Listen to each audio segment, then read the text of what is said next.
Tinangkaw manong barilin ng mga taga Marikina City Police ang nominee ng Magsasaka Party List. Ayon kay Legion de la Cruz, dalawang lalaki na kasibilyan ang lumapit sa kanyang sasakyan sa Cainta Rizal noong linggo.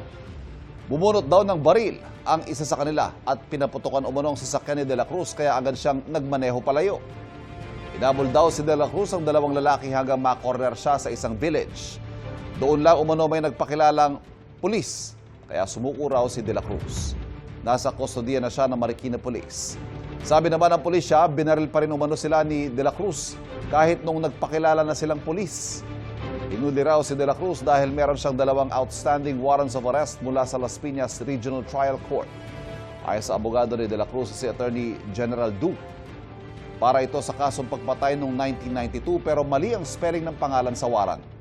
Higit pa ni Du, hindi na pwedeng arestuhin ang kanyang kliyente dahil sa pinirmahang peace agreement ng gobyerno at ng Alex Bongcayao Brigade kung saan dating miyembro si De La Cruz.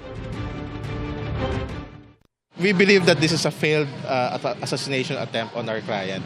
Kung ano man yung charge ngayon to my client are mere afterthought. Kung meron naman siguro ang peace agreement yan, hindi naman siguro sasabihin ng court sa amin na yung warrant niya na existing valid pa ba? Kapuso, huwag magpapahuli sa latest news and updates. Mag-iuna ka sa balita at mag-subscribe sa YouTube channel ng GMA Integrated News.